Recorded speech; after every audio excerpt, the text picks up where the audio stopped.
What if the most dangerous deception in your life is not coming from a liar, a manipulator, or an enemy, but from a belief you are absolutely certain is true?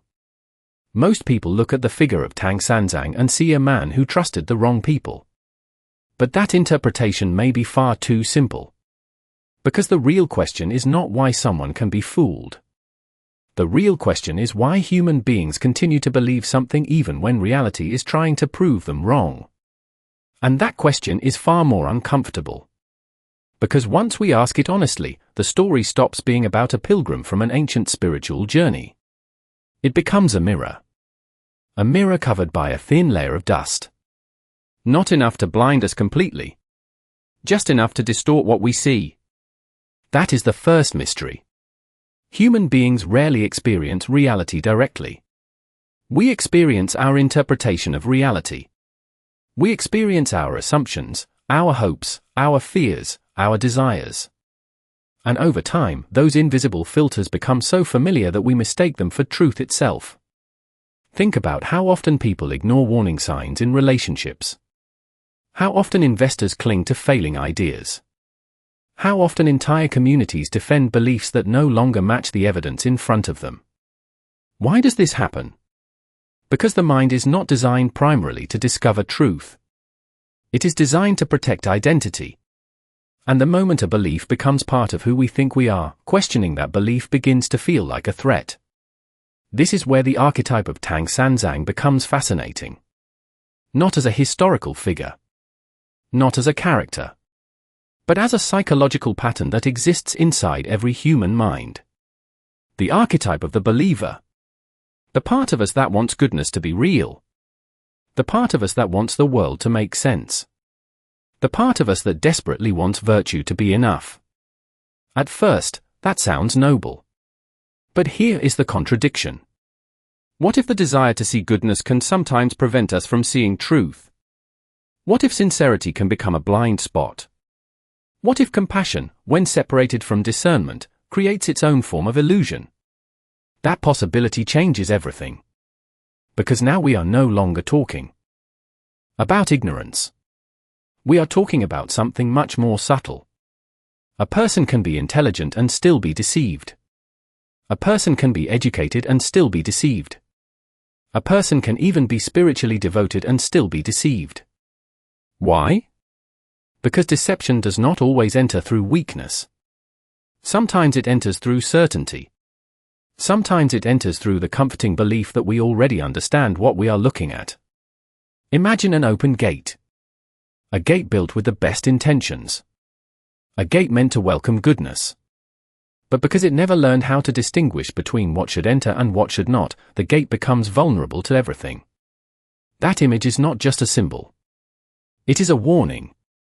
And the warning is as relevant today as it was centuries ago. Every social media feed. Every political tribe. Every ideological movement. Every personal relationship. They all reveal the same hidden mechanism. People do not simply believe what is true. They often believe what confirms what they already want to be true. And once that process begins, something strange happens. Evidence loses power. Contradictions become invisible. Reality itself starts competing against the stories we tell ourselves. Which raises a deeper question. If the greatest illusion is not being deceived by others, but being deceived by our own convictions, then how can anyone know when they are truly seeing clearly? Because the deeper we examine the archetype of Tang Sanzang, the less it appears to be a story about trust. And the more it begins to look like a story about perception itself. A story about why human beings cling to certain beliefs. A story about why obvious dangers sometimes remain invisible.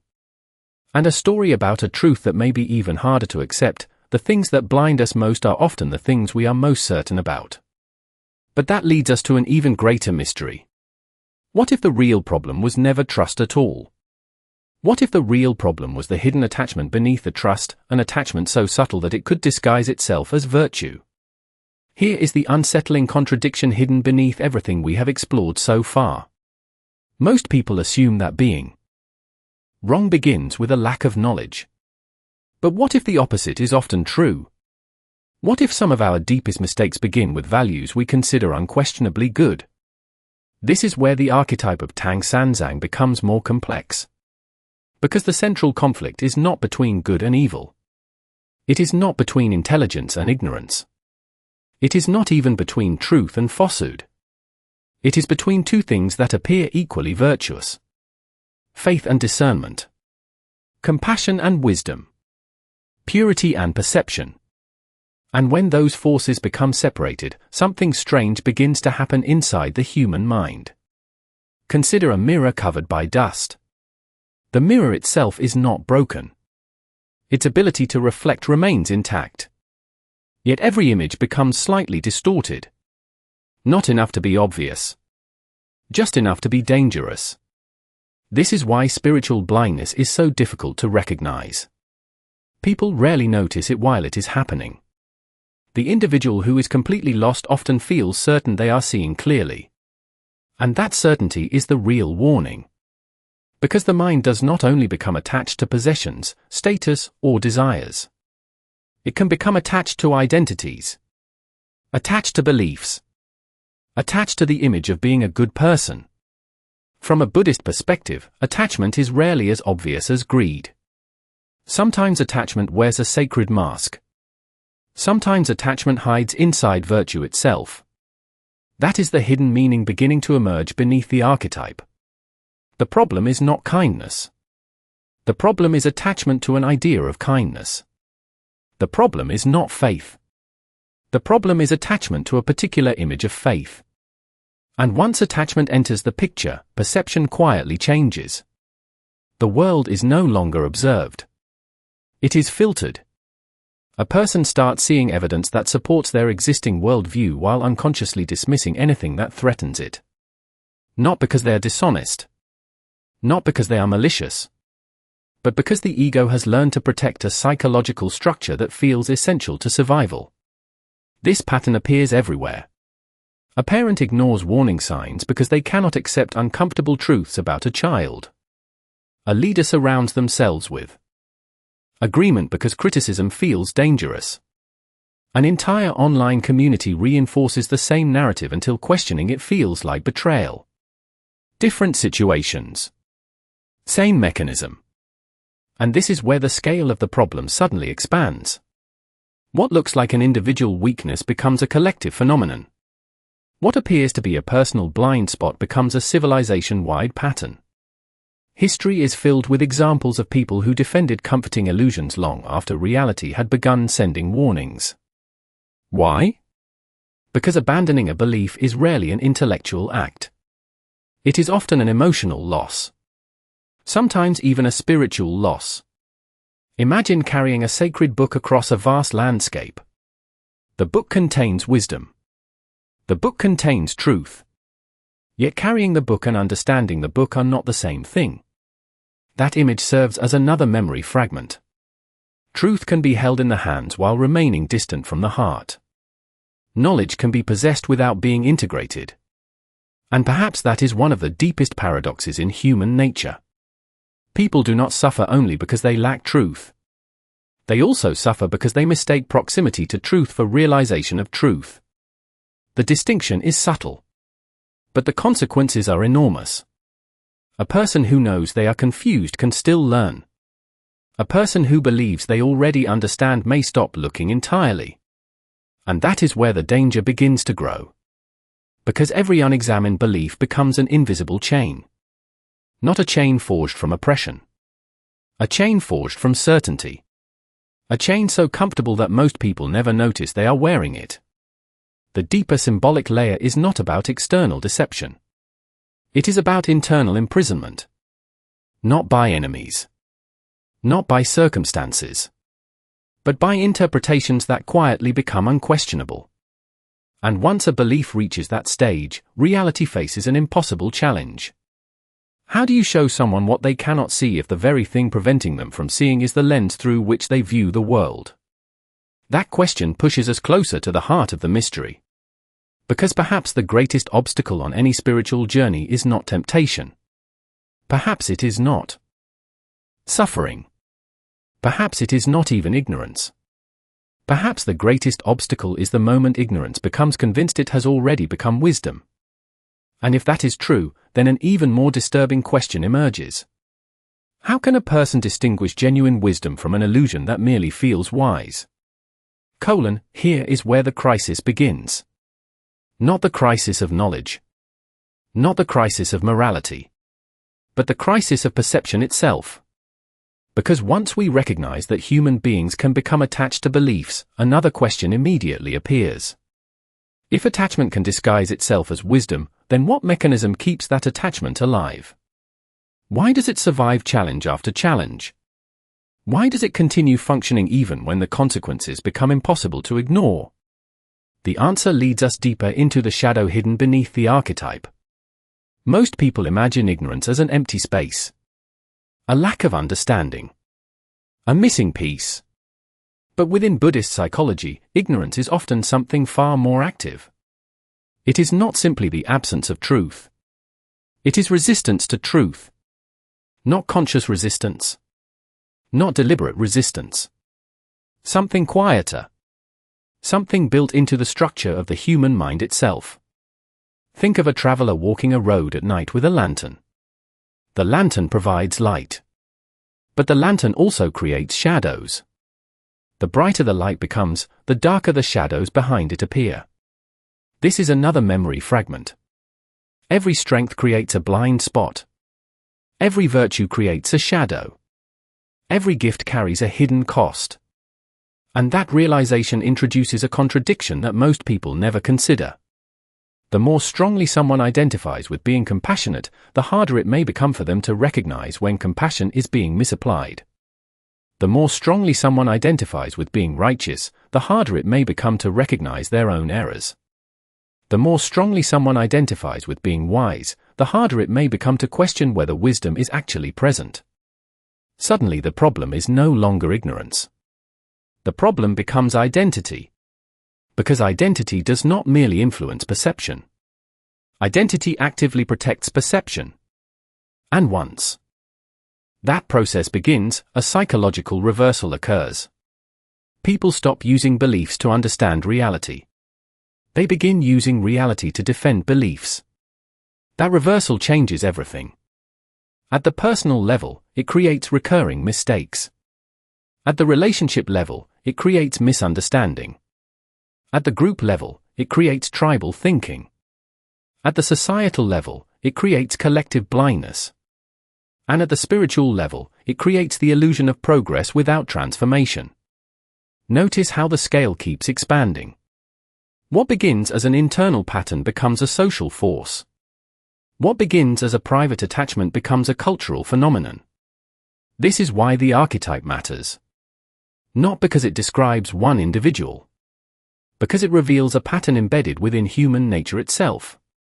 Entire civilizations have mistaken confidence for wisdom. Entire generations have mistaken certainty for understanding. Entire institutions have mistaken moral authority for truth. The pattern repeats because the mechanism remains invisible. And invisible forces are always the hardest to confront. Imagine an invisible chain. Not one wrapped around the body. One wrapped around perception. The person carrying it feels free. They believe they are choosing independently. They believe they are evaluating reality objectively. Yet every observation passes through the chain first. Every conclusion. Every judgment. Every certainty. That is what makes this form of blindness so dangerous. It does not feel like blindness. It feels like clarity. And perhaps that is the deepest symbolic reversal hidden inside this archetype. The greatest obstacles are rarely the things we recognize as obstacles. The most powerful illusions are rarely the ones that appear false. They appear meaningful, virtuous, reasonable, even sacred. This is where another layer of the shadow emerges. Human beings often assume suffering comes from attachment to things they desire. Money, status, recognition, control. But what if attachment to virtue can be equally dangerous? What if attachment to being right can become just as limiting as attachment to being powerful? What if attachment to a spiritual identity can become the very thing preventing spiritual growth? That possibility forces us into uncomfortable territory. Because now the crisis is no longer external. The crisis becomes internal. The battlefield is no longer the world. The battlefield is consciousness itself. And that changes the meaning of the journey entirely. The road is no longer a path through geography. The road becomes a symbol for the gradual dismantling of illusion. Every challenge becomes a confrontation with perception. Every contradiction becomes an invitation to see differently.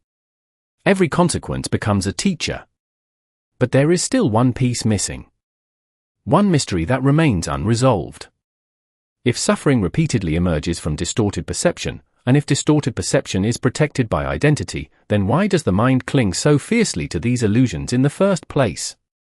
Why would consciousness defend the very thing that keeps it trapped? Because the answer may reveal that ignorance is not merely a mistake. It may be serving a purpose. And that possibility takes us into an even deeper layer of the symbol, one where illusion is no longer the disease, but perhaps part of the mechanism that keeps the human self intact. Here we arrive at a revelation that changes the shape of the entire symbol. What if ignorance survives because it is protecting something? Not protecting truth. Not protecting wisdom. Protecting the self. This is the layer that often remains hidden beneath discussions of perception, belief, and even spirituality. Human beings tend to assume that the self is a stable thing, something solid and permanent that exists behind every thought and decision. Yet one of the deepest insights within Buddhist philosophy suggests something radically different. The self is not a fixed structure. It is a story. A story constantly being maintained. A story constantly being defended. And once we understand that, a remarkable pattern begins to emerge. The beliefs people cling to most fiercely are often the beliefs that support the story they tell about who they are. Not because those beliefs are necessarily true. Because without them, the story begins to crack. This reveals a deeper symbolic meaning behind the archetype we have been exploring. The central struggle is not between a person and deception. It is between consciousness and the narratives consciousness creates to feel secure. Imagine a beautiful temple built on unstable ground. From a distance, the structure appears magnificent, elegant, sacred, unshakable. But hidden beneath the foundation is a flaw no visitor can see. The temple is not threatened by enemies. It is threatened by the instability beneath itself. This is another memory fragment. The danger is not always outside the walls. Sometimes the danger is hidden in the foundation. And this insight transforms the entire conflict. The shadow is no longer simply blindness. The shadow becomes dependency. A dependency on familiar interpretations. A dependency on psychological certainty. A dependency on the comfort provided by a coherent identity. This explains a contradiction that appears everywhere in human life. People often seek truth. But they seek it only until truth threatens a cherished belief. Then something changes. The search slows down. Questions become uncomfortable. Curiosity narrows. Defensiveness emerges. Not because the person suddenly hates truth. Because truth has started competing with identity. That is the revelation. The real conflict was never belief versus evidence. The real conflict is identity versus transformation. And this carries enormous consequences. At the individual level, it limits growth. At the relationship level, it prevents understanding. At the institutional level, it creates rigidity. At the societal level, it produces ideological division. And at the spiritual level, it creates perhaps the most dangerous illusion of all, the illusion that movement is the same thing as progress. Think about that carefully. A person can spend years studying, years practicing, years searching, years accumulating knowledge, and yet remain fundamentally unchanged. Why? Because information alone does not transform consciousness. A traveler carrying a map is not the same as a traveler reaching a destination. This becomes another memory fragment. A map folded carefully inside a pocket. Perfectly preserved. Never followed. The map represents truth. The journey represents transformation. And confusing one for the other may be one of the oldest mistakes in human history. This is why the symbol continues expanding beyond psychology into something larger. The archetype is no longer describing an individual mind. It begins describing civilizations. Entire cultures can become attached to stories about themselves. Stories about virtue. Stories about progress. Stories about moral superiority. Stories about destiny. The stronger the attachment becomes, the harder it becomes to examine those stories honestly. And the consequences scale accordingly. What begins as self-deception becomes collective self-deception. What begins as an individual blind spot becomes a cultural blind spot. What begins as a personal illusion becomes a civilizational illusion. This is why the symbol remains profoundly relevant today. In an age overflowing with information, confusion has not disappeared. In many ways, it has multiplied. People have access to more facts than any generation before them. Yet certainty often grows faster than wisdom. And that paradox points toward a deeper layer still hidden beneath everything we have discussed. Because if identity is what protects illusion, and if illusion is what protects identity, then perhaps the purpose of the journey was never simply to discover truth. Perhaps it was to dismantle the version of the self that could not survive truth. That possibility changes the meaning of every challenge, every contradiction, and every lesson we have examined so far. But it also introduces a far more unsettling question. If awakening requires the collapse of certain identities, why does the human mind fear that collapse so deeply? And more importantly, what if the thing we call self is not merely carrying the illusion? What if the self itself is part of the illusion that must eventually be seen through? If the self is part of the illusion, then what exactly is awakening? That question brings us to the deepest layer of the symbol. Because the ultimate revelation hidden within this archetype is not about trust, perception, identity, or even belief. It is about attachment. Not attachment to possessions. Not attachment to power. Not attachment to pleasure. Attachment to a version of reality that allows the self to remain unchanged. This is the point most people miss. When people first encounter symbols like Tang Sanzang, they often focus on judgment. They ask whether the character was right or wrong, wise or naive, perceptive or blind. But that framework remains trapped on the surface. The deeper question is not whether perception failed. The deeper question is why perception needed to fail. Because from the perspective of spiritual psychology, illusion is not merely an accident. Illusion performs a function. It protects attachment. And attachment protects the self. That is the hidden architecture beneath the entire system. Desire creates attachment. Attachment creates interpretation. Interpretation creates illusion. Illusion creates suffering. Suffering creates the possibility of awakening. An awakening begins only when the cycle becomes visible. This is the core revelation. The archetype is not showing us a person who occasionally misunderstands reality. It is showing us the universal mechanism through which human beings manufacture suffering without realizing they are doing it. Consider a man carrying a golden key while searching desperately for a locked door. That is a memory fragment. The key was never missing. The problem was not access. The problem was recognition. In the same way, wisdom is often not absent from human life. What is absent is the ability to recognize wisdom when it threatens attachment. That insight changes everything. Because it means suffering is not always caused by what happens to us. Sometimes suffering is caused by our resistance to what is already true. And suddenly the role of the archetype becomes clear. The believer is not merely a seeker of truth. The believer represents the stage of consciousness that still believes truth must confirm its expectations. Awakening begins when that expectation collapses. This is why the symbol carries such enduring power. At the psychological level, it reveals how people become trapped inside narratives. At the relational level, it reveals why people repeat destructive patterns. At the societal level, it reveals how entire populations become attached to collective stories. At the civilizational level, it reveals why cultures struggle to recognize their own blind spots. And at the spiritual level, it reveals perhaps the most uncomfortable truth of all. The obstacle is not outside. The obstacle is the part of consciousness that insists reality must appear in a particular form. Imagine a river flowing around a stone. The river does not suffer because it moves. The stone suffers because it resists. This is another memory fragment.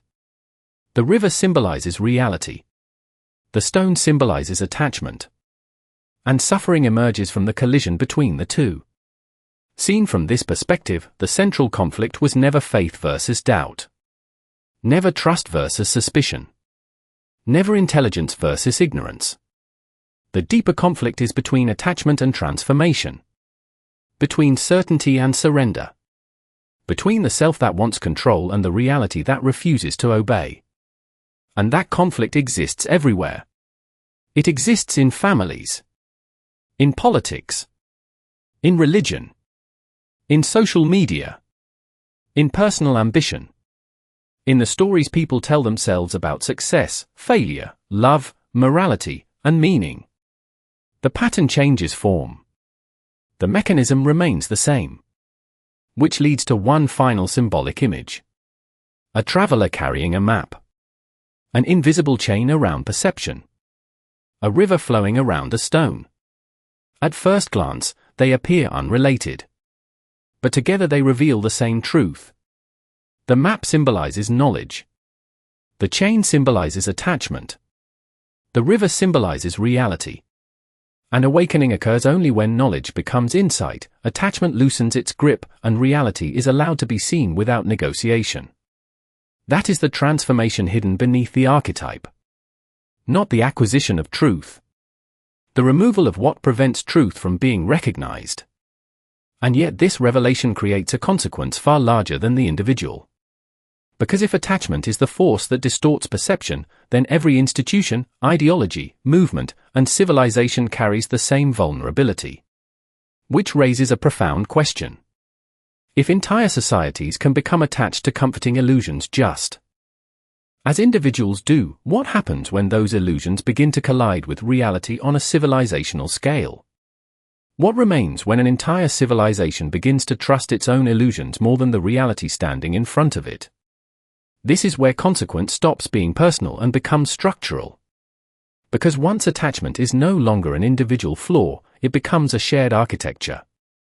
A hidden operating system running beneath culture, language, and belief. At the personal level, it appears as recurring misjudgment. People repeat the same emotional patterns, the same relational errors, the same selective blindness. Not because they lack intelligence, but because intelligence is being filtered through identity. The mind does not simply observe, it protects the story it already believes it is. At the interpersonal level, this creates a strange echo. One person's illusion begins reinforcing another person's illusion. Not through deception, but through mutual confirmation. Two people can stand in the same reality and still experience completely different worlds, each one shaped by what they need to be true. This is another memory fragment. A candle held between two mirrors, reflecting itself infinitely, but never illuminating the room it stands in. Meaning is no longer something discovered. Meaning becomes something reflected. At the systemic level, this pattern grows heavier. Institutions begin to stabilize around shared interpretations instead of shared reality. Language itself starts to shift. Words become less about describing the world and more about protecting narratives about the world. This is where consequence begins to scale beyond psychology. A society does not collapse because it stops knowing truth. It collapses because it becomes too invested in the truth it has already chosen. And the longer that investment lasts, the more reality must be negotiated instead of acknowledged. Another memory fragment appears here. A map redrawn so many times it no longer resembles the terrain it was meant to represent. The map is still treated as authority. The terrain is treated as disturbance. This reversal is subtle at first, but it becomes defining over time. At the civilizational level, this creates a deeper legacy, systems that reward certainty more than clarity. Systems that elevate confidence over accuracy. Systems that mistake repetition for validity. And this is where the archetype of the believer takes on its most dangerous form. Not as a person who trusts too easily, but as a civilization that cannot distinguish between belief and truth once belief becomes culturally reinforced. The spiritual consequence is even more profound. Because when attachment scales upward, it does not simply distort individual perception. It begins to shape collective perception of morality itself. What is considered good becomes what is familiar. What is considered true becomes what is socially reinforced. What is considered wise becomes what preserves stability, even if that stability rests on distortion. This is the silent cost of collective illusion. It does not feel like collapse while it is happening. It feels like coherence. Like order. Like progress. Until reality introduces friction. And that friction is always experienced as disruption, never as correction. A third memory fragment emerges. A river slowly changing course not because of force, but because of accumulated resistance along its edges. Each small deviation appears harmless. But over time, the direction of flow is no longer the same. This is how consequence compounds. Not through sudden breaks, but through incremental misalignment between perception and reality. At the deepest level, this reveals something uncomfortable about human nature. Human beings are not primarily truth-seeking entities. They are meaning-preserving entities. They do not resist truth because it is unknown. They resist truth because it threatens continuity of meaning. This is why even suffering does not always correct perception. Sometimes suffering is absorbed into the narrative instead of breaking it.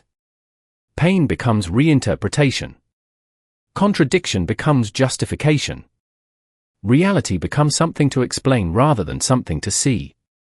And so the cycle continues. Not because people are unaware, but because awareness alone is not enough to dissolve attachment. The legacy of this archetype is not simply psychological insight. It is a warning about scale. What begins as a single mind filtering reality eventually becomes a shared worldview filtering entire systems of thought. Modern life amplifies this mechanism. Information does not automatically produce clarity. It often produces stronger attachment to interpretation. The more data people receive, the more selectively they filter it through what they already believe. This is the modern extension of the same ancient pattern. Not ignorance, but reinforced interpretation. Not blindness, but structured seeing. And perhaps the most difficult realization emerging from all of this is that even when the pattern is understood, it does not immediately disappear. Understanding the mechanism does not automatically dismantle it. Because the mechanism is not only cognitive, it is existential. It is tied to the feeling of being someone. Which leads to the final echo of consequence. If perception is always filtered through identity, and identity is always shaped by attachment, then what happens when reality demands a version of self that attachment cannot sustain? And if that moment arrives, is it experienced as awakening, or as loss? What remains at the end of a journey is never the path itself. It is the one who can no longer see the path in the same way. And that is the final turning point hidden beneath everything that has been uncovered. Because when all layers of perception are stripped away, when belief is no longer mistaken for truth, and when identity is no longer mistaken for stability, something quieter begins to appear underneath consciousness itself. Not clarity in the way the mind expects. Not certainty in the way the ego demands. But a form of awareness that no longer depends on being right in order to see. This is where the entire symbolic structure resolves into a single reflection. Human beings do not suffer because they lack reality. They suffer because they keep trying to preserve a version of themselves that can only exist inside a filtered reality. This is the final memory fragment. A face reflected in still water that disappears the moment the surface is touched, not because the face is gone, but because the reflection was never separate from the movement of the water itself. Meaning was never something fixed. It was always something maintained. And once maintenance becomes visible, illusion can no longer hide in the background. At that point, the archetype we followed is no longer a character. It becomes a mirror for a universal pattern of consciousness. A mind that seeks truth but unconsciously reshapes truth into something it can emotionally survive. A mind that reaches for clarity but withdraws the moment clarity threatens its sense of continuity. And this is why the journey never truly ends within the story. Because the real journey was never external. It was the slow recognition that every interpretation we rely on is shaped by something deeper than logic. It is shaped by what we are still willing to remain.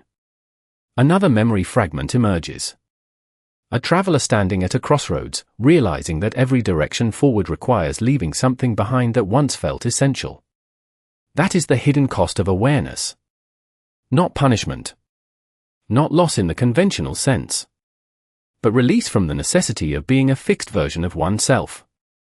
And this is where the spiritual meaning becomes unavoidable. Across Buddhist philosophy, attachment is not merely emotional holding.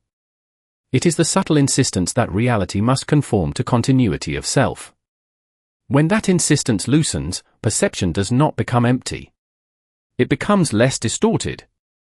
And what was once interpreted as external deception reveals itself as internal construction. Not false in the sense of meaningless, but false in the sense of being mistaken for permanence. At the deepest level, nothing was ever asking to be believed. Everything was simply appearing. And the mind was the one turning appearance into certainty. This is the final symbolic reversal.